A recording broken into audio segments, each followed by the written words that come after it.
Cine, dependencia y descolonización. Cámara anda. Acción. Bueno. Hola. Hola a todos. Esperen que apoyo la claqueta. Hola a todos, a todas y a todes. ¿Cómo están? ¿Cómo los trata esta cuarentena, pandemia, todo este devenir de situaciones encadenadas que el periodismo se encarga de titular de maneras diversas? ¿Cómo los está tratando? Bueno, a mí bastante ocupada, porque no paro un segundo. Tengo un papá que lo cuido bastante. Mi viejo no es un anciano, es un tipo joven, pero con las cuestiones que tuvo de salud hace que tenga que estar bastante pendiente de él, y de ocuparme, de estar atenta, sobre todo porque está repodrido de estar encerrado. Y bueno, tiene miedo de salir porque, claro, todavía no es muy claro qué es lo que pasa con este virus y tiene mucho pánico de salir mi papá. Entonces, bueno, está haciendo su cuarentena religiosamente, cumpliendo con todo lo que le dicen, pero está muy cansado. Entonces eso hace que uno a veces como hijo, en este caso como hija, tenga que agudizar un poco más la paciencia, ¿no? Y tratar de entenderlo en esa situación que él está pasando. Bueno, lo tengo al lado igual a papá, o sea, voy a prender un sahumerio porque ustedes saben que el sahumerio es como una compañía, viene a ser algo así como el mate. No me quería poner a tomar mate mientras estoy dando la charla porque tipo nada, o sea, se me cae la yerba encima de la ropa, empiezo a hacer chiquero y todas esas cosas que no quiero que ustedes las presencien acá en este videíto. Así que voy a prender el sahumerio, tengo el portasahumerio acá atrás mío en la mesa, así que ahora prendo el sahumerio, que es violeta, es lila este sahumerio, divino, hermoso. Ahí está, me encanta, me armoniza todo, me aromatiza todo el ambiente. Lo pongo acá atrás mío. Y después, obviamente como ustedes saben, si me empieza a invadir es como que lo corro. Bueno, se hace difícil esto, ¿no? Ya estamos en un momento en donde ya queremos soluciones, sobre todo queremos recuperar nuestra libertad, ¿no es cierto? Tan importante nuestra libertad. De eso vamos a hablar en esta charla. Quise armar una charla de cine, dependencia y descolonización, porque ustedes saben que el término colonizar, descolonización, es un término muy utilizado en los años 60, en los años 70, sobre todo acá en nuestro país. Tuvimos tantas colonizaciones, nos han intentado colonizar de tantas maneras en nuestra querida tierra argentina, y ha sido muy difícil siempre porque todos esos intentos en donde quisieron colonizarnos y muchas veces lo lograron, hubo que luego utilizar la inteligencia y ver de qué manera se salía de ahí, se descolonizaba nuevamente, se podría decir, la cultura, la educación, bueno, tantos aspectos de nuestra vida han colonizado, ¿no es cierto?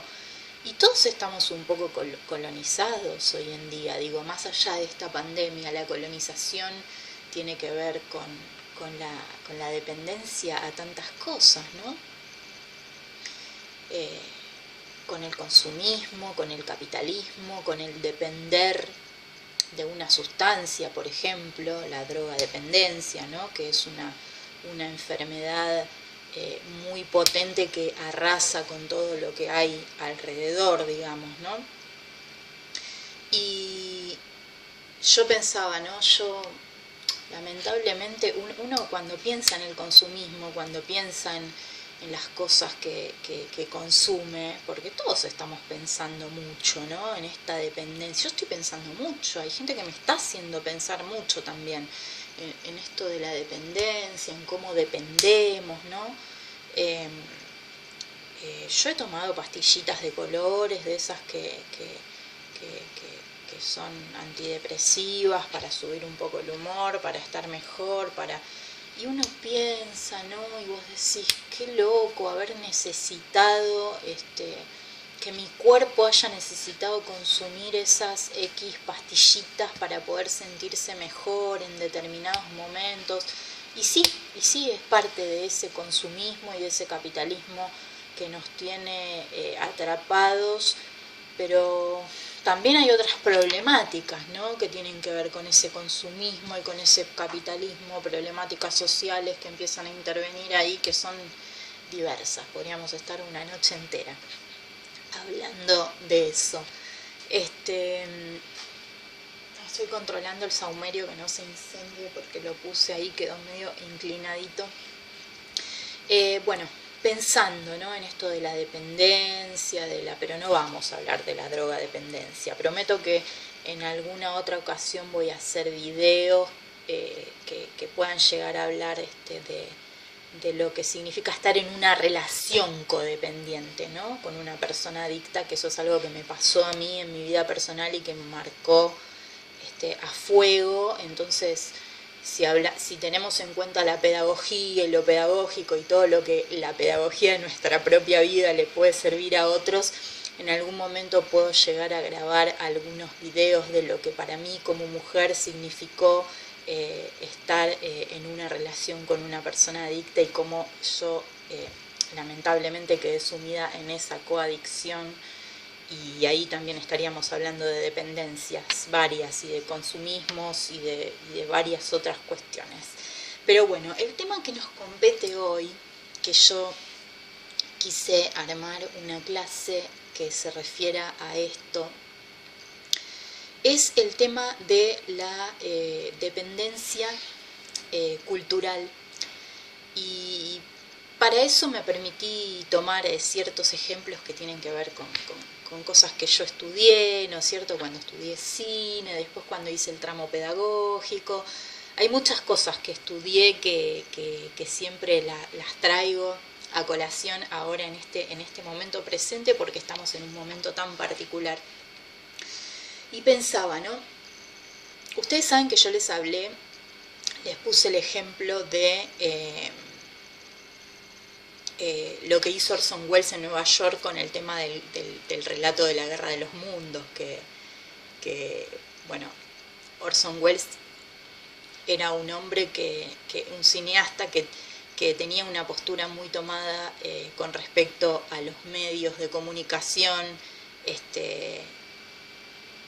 Sin ir más lejos, su película, su ópera prima que realizó a los 23 años de vida, Citizen Kane, el ciudadano Kane, esa película habla justamente de eso, ¿no? De un magnate que maneja los medios de comunicación. Pero bueno, digo, ustedes recuerdan cuando yo les traje la anécdota esta en una de mis charlas, de mis clases, la anécdota de lo que hizo Orson Welles en Nueva York con el tema de la Guerra de los Mundos, que les hizo tragar a todos, que me encanta, lo aplaudo, la verdad. Fue fantástico lo que hizo, pero no se lo digan a nadie. Bueno, por eso vivimos tan rodeados de mentiras, ¿no? Que uno ha consumido productos a lo largo de su vida. Los seres humanos estamos hechos de productos, no lo podemos negar eso. O sea, ¿cómo decirlo? Nuestros galancitos de la adolescencia, nuestros galanes de las novelas que amábamos mirar, ay Dios, por favor, me hacían poner la piel de gallina, uno en particular me hacía poner la piel de gallina. Pero bueno, tengo 41 años, he crecido, no me puedo quedar ahí.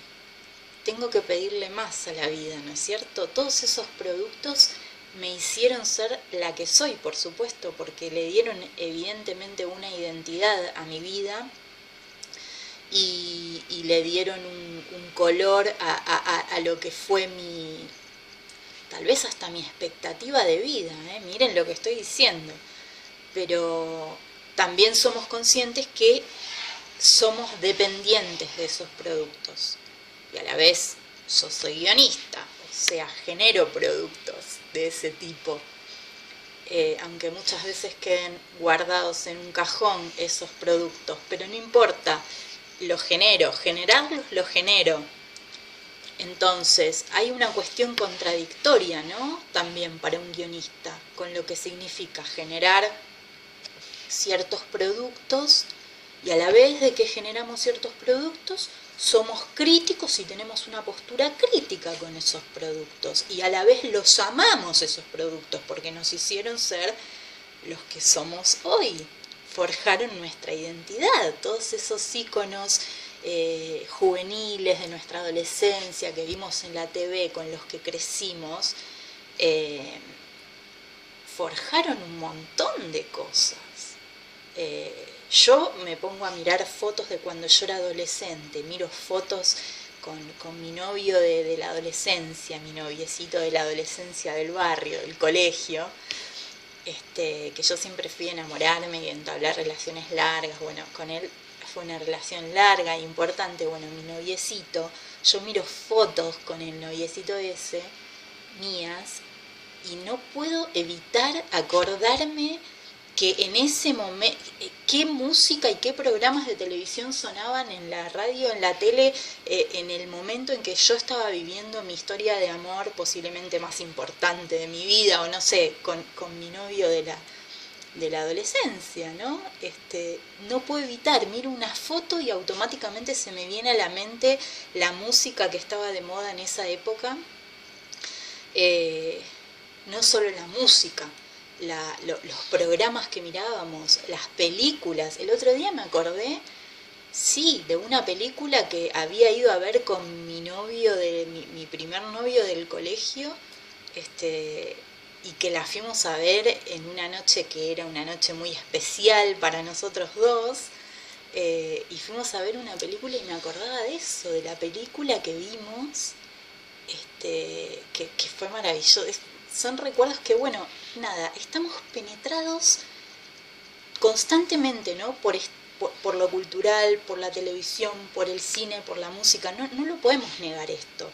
Y yo que soy guionista, que soy o intento ser una trabajadora de ese medio, digo, nosotros estamos permanentemente con una postura ambigua y ambivalente con respecto a estos productos de los cuales dependemos.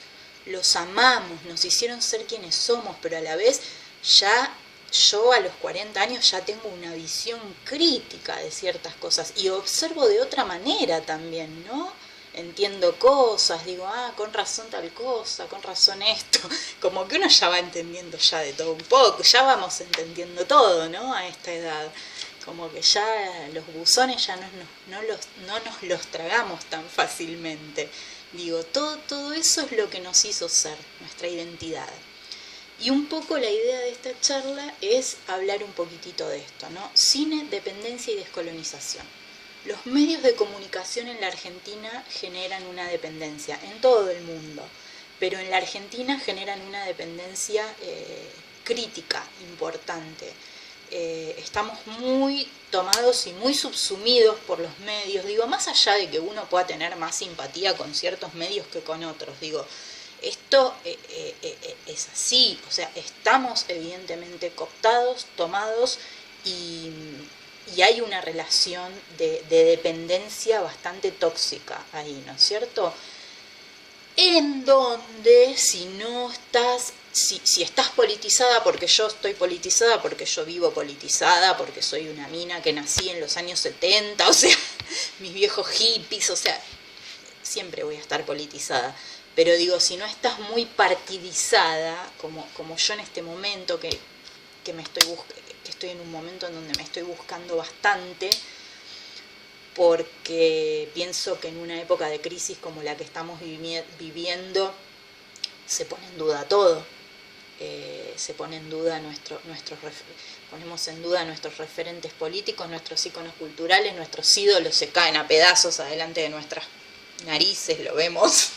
O sea, están pasando cosas, está todo como muy visible, muy a la vista, las redes sociales que son como una especie de vidriera en donde todo el mundo ve todo, ve la vida del otro y cree que porque ve cierta parte de la vida del otro sabe cosas que cree porque supone que sabe, pero en realidad no sabe una goma, perdón que lo diga así, pero, o sea, esta cosa de la red social como vidriera, ¿no? Como creer que porque ves una partecita de algo suponés un montón de cosas que vos creés que suponés, pero en realidad, bueno, nada, toda una cosa muy tóxica. Entonces no nos queda otra que ponernos en duda, todo el tiempo ponernos en duda. Yo al menos estoy dudando todo últimamente, estoy dudando hasta de mi propia sombra, dudo. Porque sí, porque pienso que para haber llegado a una crisis tan profunda, ¿no?, como la que tenemos en este momento, es complicado el hecho de decir, bueno, ¿cómo? Es como que me miro al espejo y hasta mi propia imagen en el espejo me causa duda, no porque yo no sepa quién soy, sino porque desconfío hasta de mí misma, en el sentido de que estamos todos poniéndonos en órbita, en orden con esto que pasa, no entendemos demasiado bien cómo llegamos acá ni cómo vamos a salir. Entonces, bueno, estábamos con el tema de la dependencia. La dependencia. Los medios en Argentina generan una dependencia tóxica muy importante y acá en Argentina pasaron cosas, hubieron movimientos artísticos, cosas con las que obviamente yo también me alineo ahí y estoy trabajando mucho para yo generar desde mi propio presente algo, ¿no? Ahí tiene que haber un vector, algo tiene que haber ahí con los movimientos artísticos, algo tiene que surgir por ahí, por ese lado. En este país tuvimos gente que se encargó de descolonizarnos de procesos de colonización que ya venían muy arraigados y de muchos años, de acumulación de colonizaciones varias, ¿no? Entre comillas, el gesto de las comillas me sale todo el tiempo. Venían como algo como en proceso, como acumulación, y hubo movimientos en nuestro país, hubo personas con nombre y apellido que intentaron descolonizarnos de todos esos procesos. Y es evidente que ahora, haciendo una analogía con nuestro momento presente, ahora o hoy en nuestro momento presente, que nos acontece una pandemia, es evidente que vamos a tener que descolonizarnos de un montón de cosas, porque esta pandemia viene a traernos una especie de colonización también, ¿no es cierto?, que tiene que ver con una colonización ideológica, cultural, que tiene que ver con los capitalismos que estamos absorbiendo de la globalización a nivel mundial. O sea, no es nuestro país solamente el que está viviendo un proceso capitalista, o sea, esto viene del mundo, estamos así, el mundo está así, y cuesta mucho pensar en nuevos paradigmas políticos, ¿no? En nuevos procesos políticos que se empiecen a gestar a partir de otra cosa, de otros paradigmas, de otros sueños, de otras utopías, de otro paradigma. O sea, nos está costando mucho pensarnos a partir de otra realidad política. Estamos demasiado absorbidos por esta enfermedad que está haciendo que todos nos agarremos de lo que tenemos y que querramos cuidar lo que tenemos como si fuera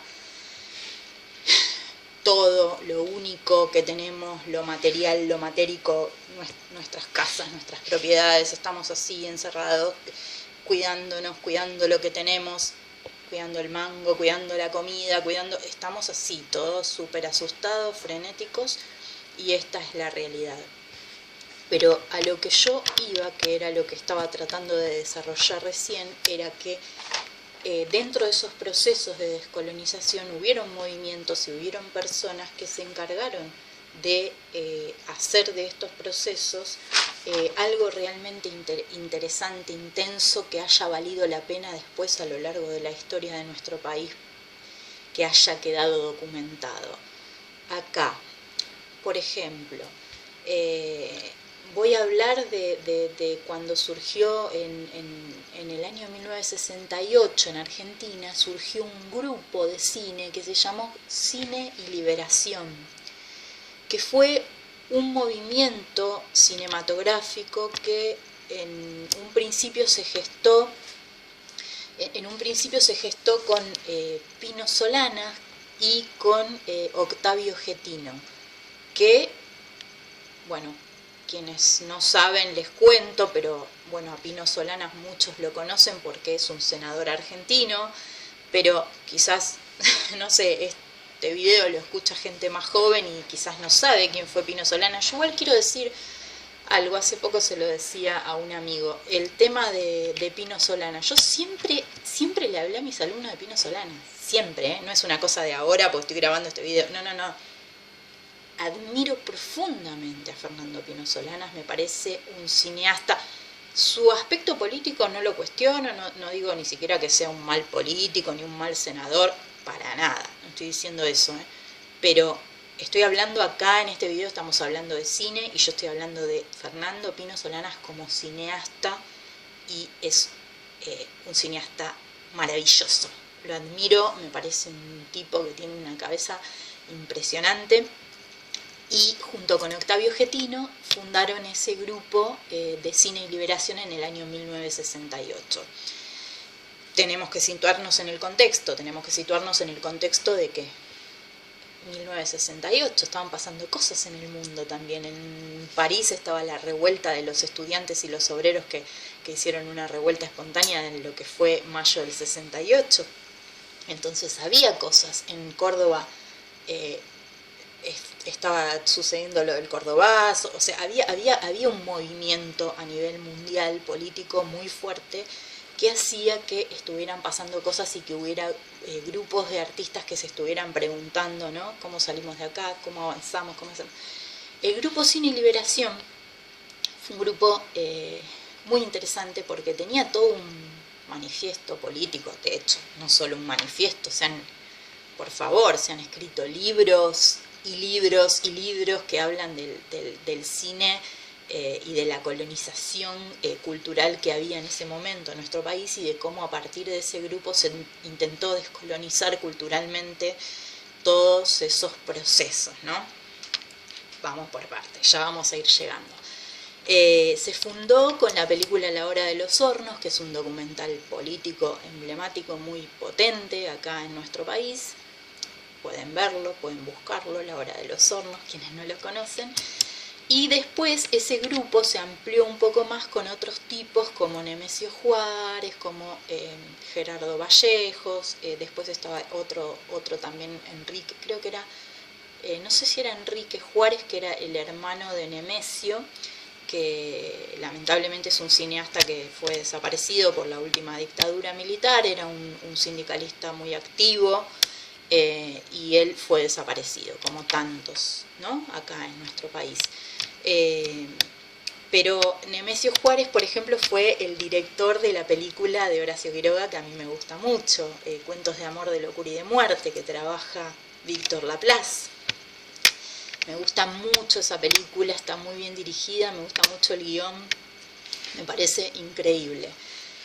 Bueno, desde ese grupo, todos estos jóvenes, imagínense que Pino Solanas, bueno, ahora es un hombre grande, la edad un poco mayor que mi papá, no sé, pero digo, esos muchachos jóvenes en esos años tenían las hormonas, estaban con todo en ese momento, había mucho movimiento político en el país, y ellos en sus manifiestos que fueron escribiendo a partir de este grupo de Cine y Liberación, fueron encontrándose, ¿no? Como grupo de cineastas, fueron encontrando su identidad, y ellos fueron llegando a la conclusión de que en Argentina se necesitaba que hubiera un grupo de cine que politizara realmente las películas, ¿no?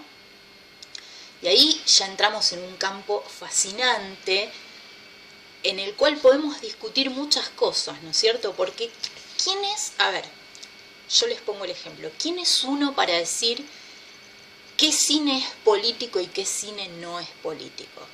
Si yo me remito a Judith Butler, a esta filósofa feminista que yo admiro tanto, y a su frase tan conocida de lo personal es político, si yo me remito a eso, de lo personal es político, en realidad uno puede decir que político es todo, ¿no? ¿Quién soy yo o quién es nadie para decir que un cine es político y otro no? ¿No es cierto? Si entendemos a la política de la manera que la entendemos muchos, que la entendemos bien entendida, la política, como realmente una herramienta buena y no como intentaron hacer todo una difamación y un marketing en torno a lo que es la política, que aclaremos, porque no quiero... Hay que tener cuidado y aclarar todo. No estoy diciendo que la política sea 100% pulcra, que no haya gente que robe, que no estoy diciendo eso. Estoy diciendo que toda esa parte fea obviamente existe, pero que también hubo todo un trabajo de desprestigio para que hayamos caído en ese pensamiento de que la política no sirve, la política es mala y todo eso, ¿no?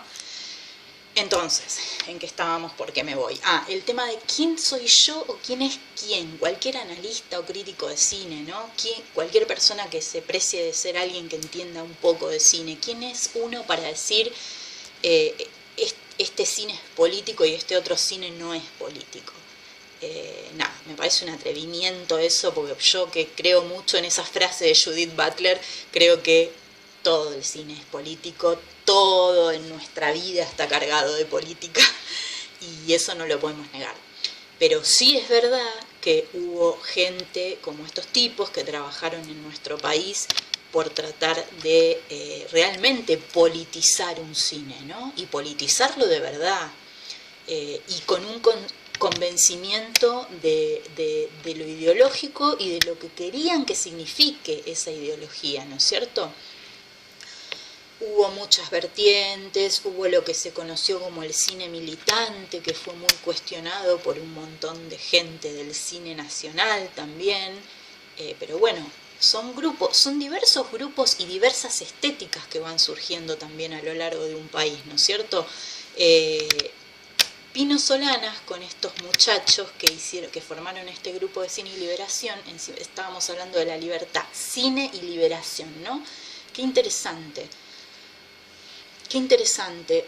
Recuerdo cuando fue la ley de medios audiovisuales y de radiodifusión, ¿se acuerdan la famosa ley de medios que todos salimos a apoyar? Yo al menos recuerdo que yo, habiendo sido una estudiante de cine, cuando fue la ley de medios audiovisuales, salimos a apoyarla, salimos a manifestarnos en apoyo, salimos a defenderla también cuando lo quisieron sacar a Martín Sabatella, muy feo ese recuerdo, muy feo ese día. Bueno, todo eso fue un intento de lo mismo, digamos, de lo mismo que quiso hacer Pino Solanas en su momento con su grupo Cine y Liberación, después, muchos años después, con el kirchnerismo, cuando aparece la ley de medios, fue como un intento de lo mismo también, ¿no? De reabrir, de descolonizar, ¿no? Esto de la colonización es algo con lo que los argentinos tropezamos una y otra vez. Es como la misma piedra que se nos vuelve a poner ahí en el zapato y decimos, pero ¿por qué siempre nos chocamos con esto? Y algo hay que aprender ahí, ¿no? Ya que los que enseñamos estamos todo el tiempo trabajando con esto del aprendizaje, ¿no? Algo hay que aprender ahí. ¿Qué pasa que chocamos siempre con la misma piedra, ¿no? ¿Qué es lo que pasa que en ese punto no podemos avanzar, ¿no? El tema de la descolonización, Bueno, Pino Solanas, con estos muchachos, volviendo, creían realmente que ideologizar el cine era una tarea que había que llevar a cabo en este país. Y lo hicieron muy bien, lo hicieron realmente muy bien. Ellos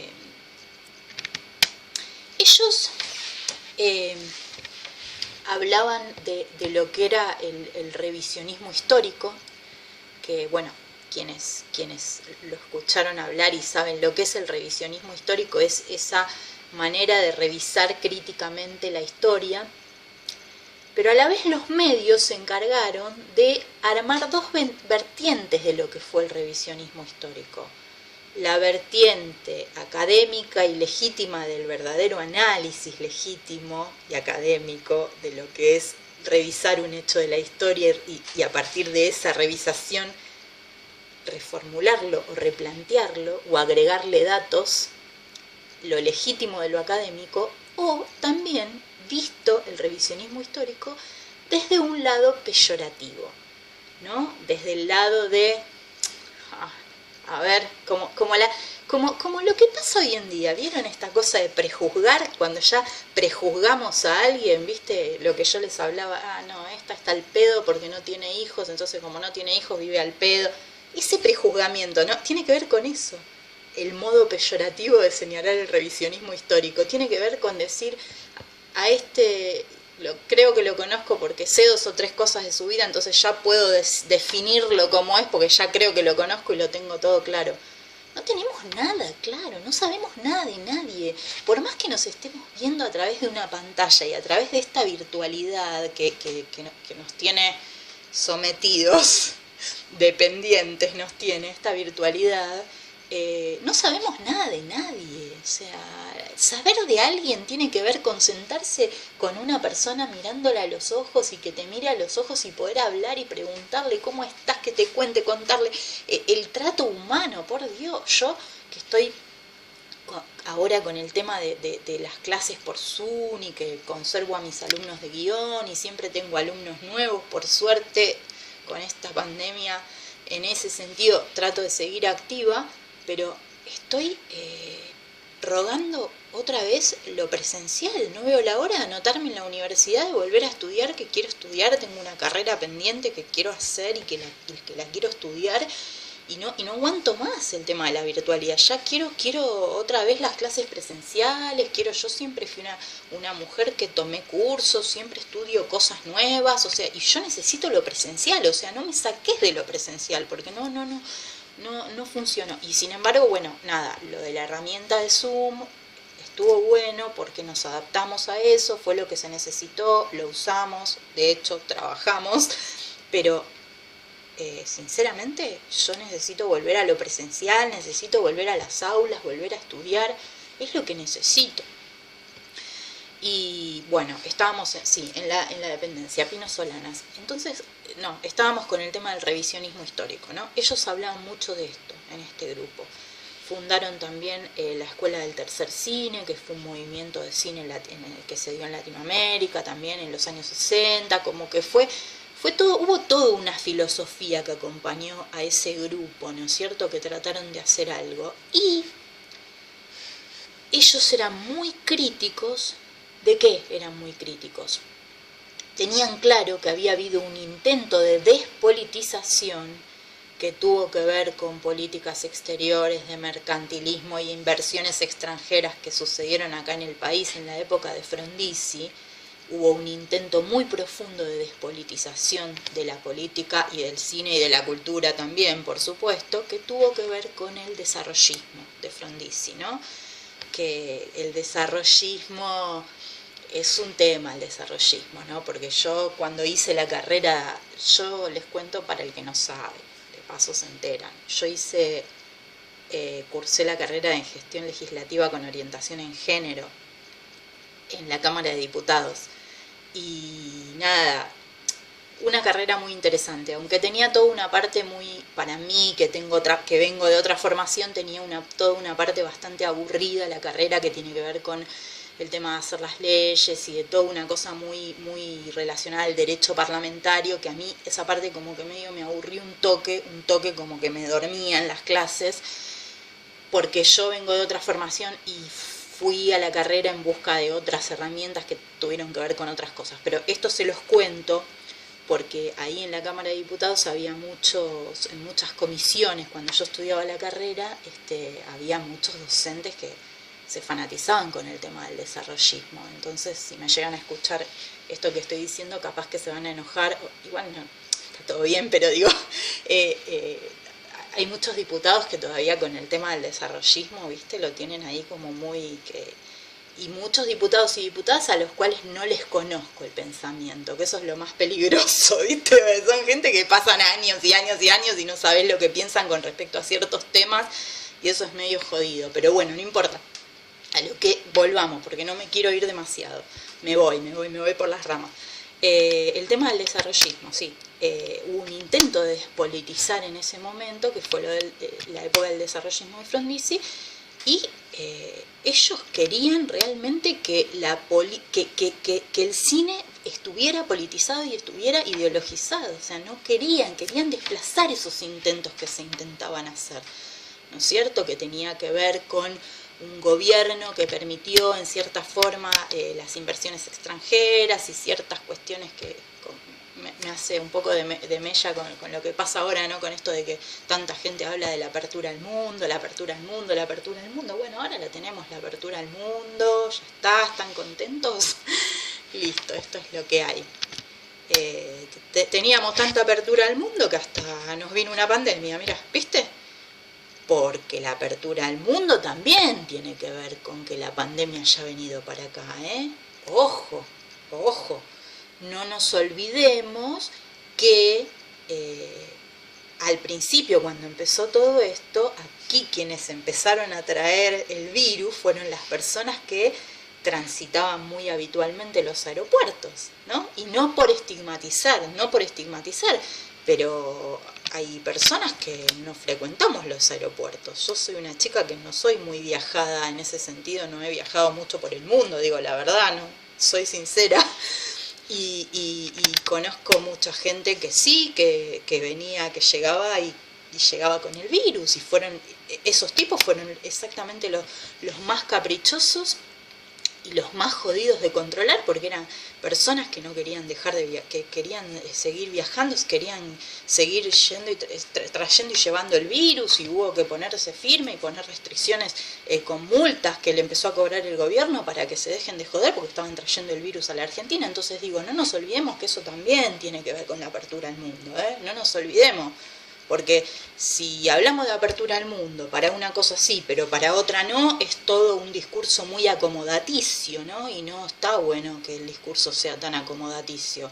O sea, acá hubo gente que estaba en el extranjero a la que se le dijo, no podés volver al país porque vas a traer un virus que vas a contagiar a todos tus compatriotas.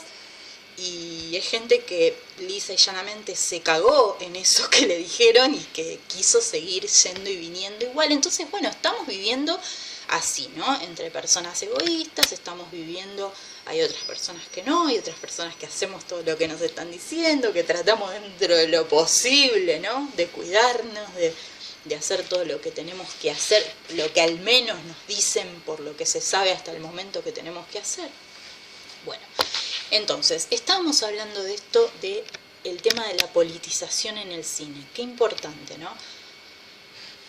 Por ejemplo, acá, en nuestro país, Raimundo Gleiser, otro caso de un cineasta que fue chupado por la dictadura de 1976, y hubo muchos cineastas más jóvenes acá en Argentina que siguieron los pasos de él. Se hizo un documental acá, Virna Molina, con Ernesto Ardito, que son queridos, estudiaron en Avellaneda igual que yo, recibidos ahí.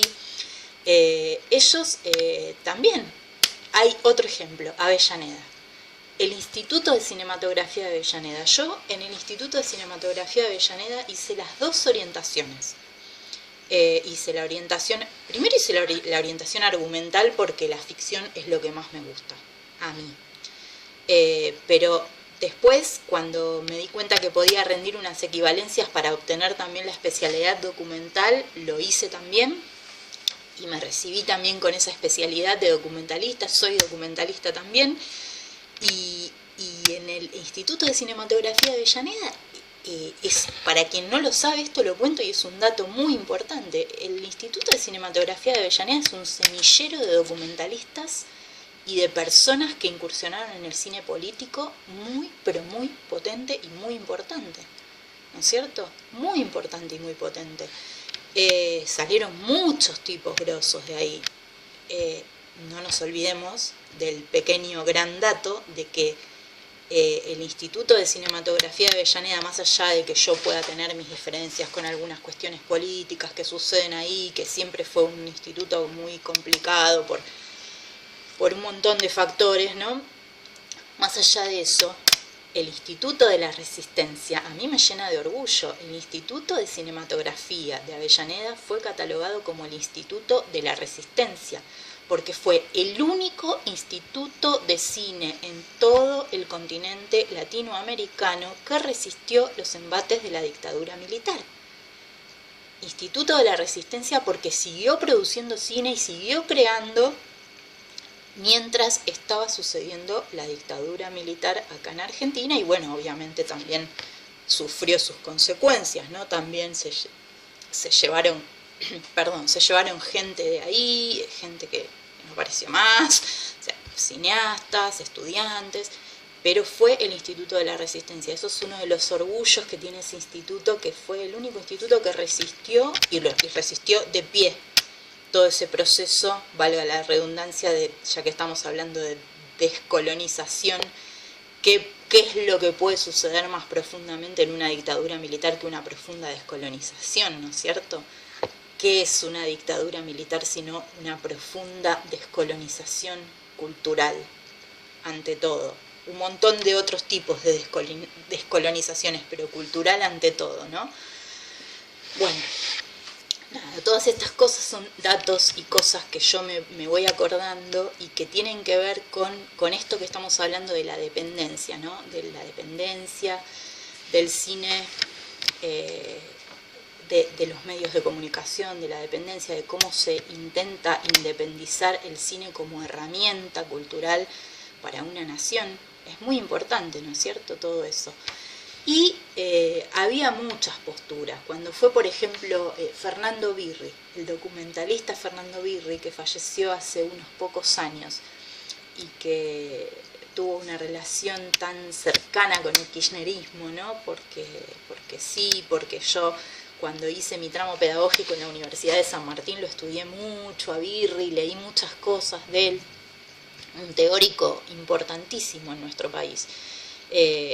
Siempre dentro de lo que es esa línea, ¿no? Documental, cine político. ¿Qué significa el cine político en nuestro país? El manifiesto de Santa Fe que hizo Birri, que escribió Birri, que lo pueden encontrar en internet, el manifiesto santafesino de Fernando Birri. Es un manifiesto muy interesante porque habla de toda la cuestión de la Universidad del Cine del Litoral, que tiene que ver con toda esa zona, tiene que ver con entender la idiosincrasia de las personas que viven en esa parte de nuestro país, del litoral, cómo él en sus películas transmite toda esa energía, ¿no? Del entorno, del alrededor, que es algo que los que estamos en educación trabajamos mucho.